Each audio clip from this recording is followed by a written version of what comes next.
17 years of marriage. That's what we had. I thought we were solid, strong even. We had our rough patches like everyone, but nothing that ever made me question her loyalty. She was beautiful, charming, effortlessly the center of attention in every room she walked into. People used to say I was lucky, and I believed them. Our daughter, Emily, was the center of our world. 16, quiet, observant, far wiser than her age. She had her mother's eyes, but my calm. We were a tight unit, or so I thought. Sunday mornings were sacred. Pancakes, bad jokes, music from the early 2000s. A life full of simple joys that made you believe everything was fine.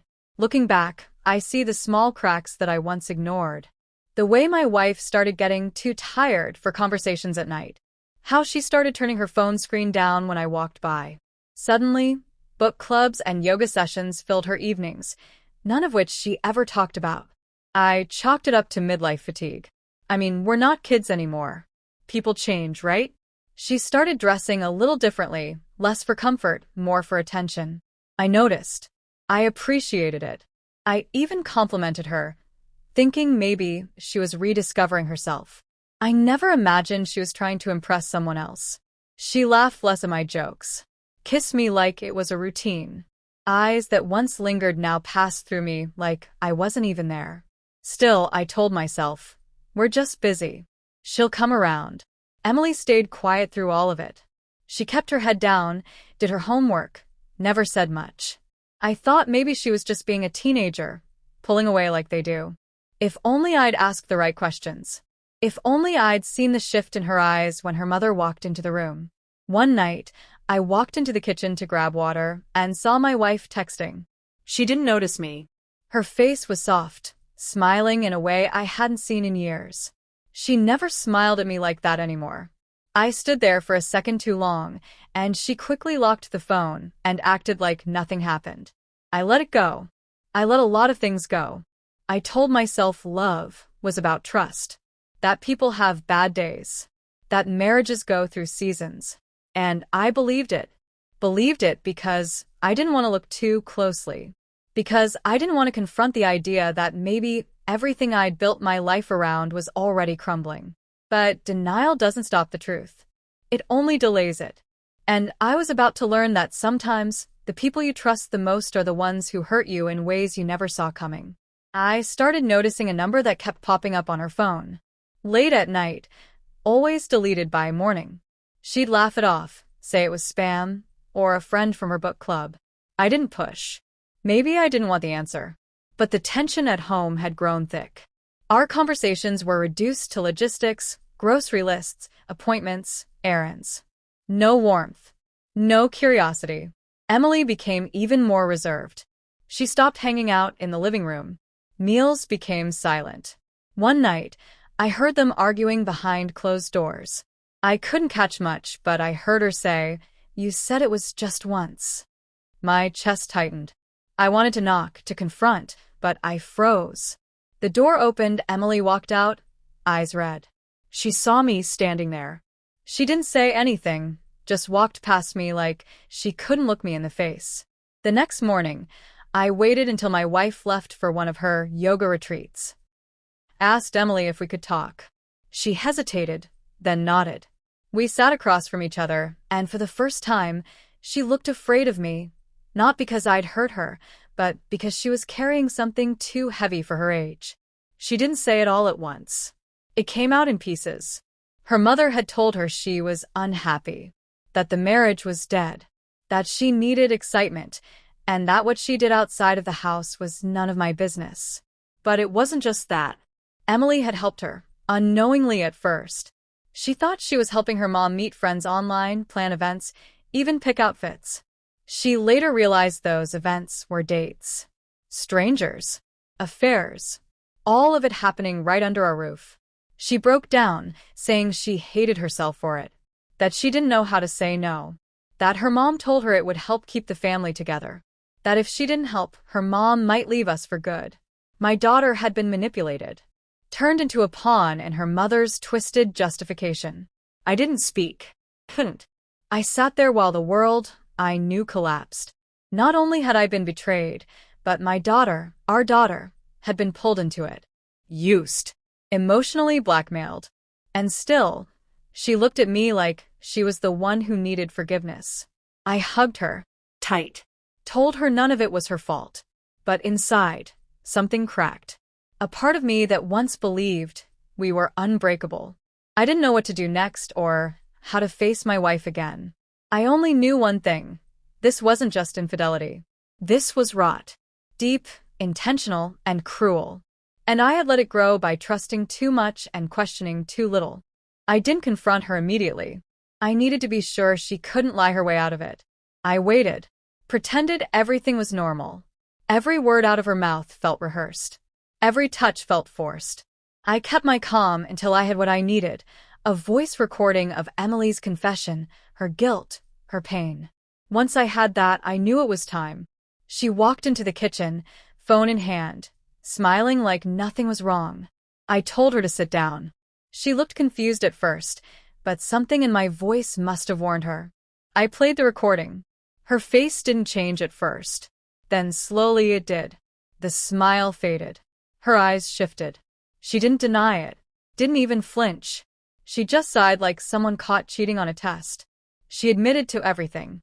The lies. The affairs. The manipulation. She said she felt dead inside. That being a mother, a wife, had erased her.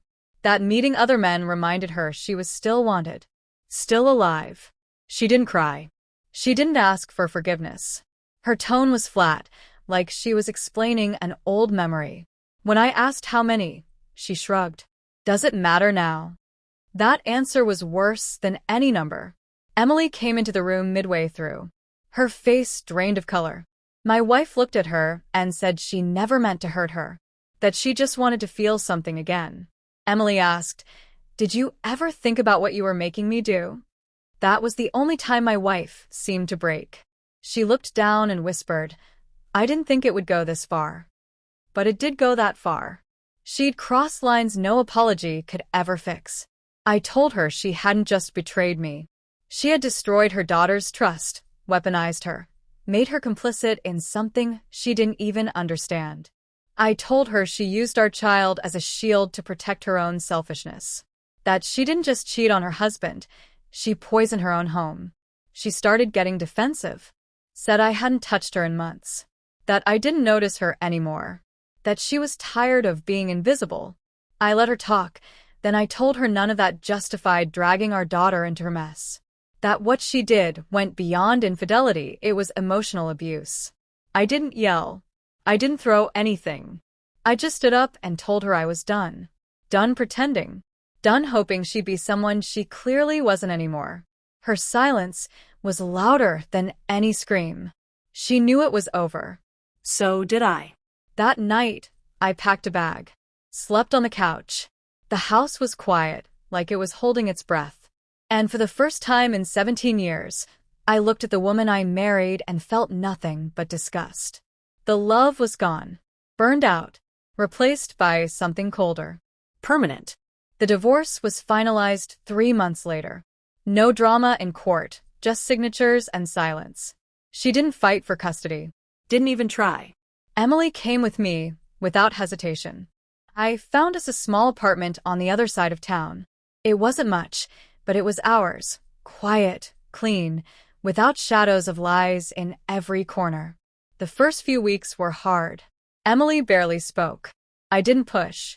She needed time. So did I. There were nights I sat up wondering how I missed so much.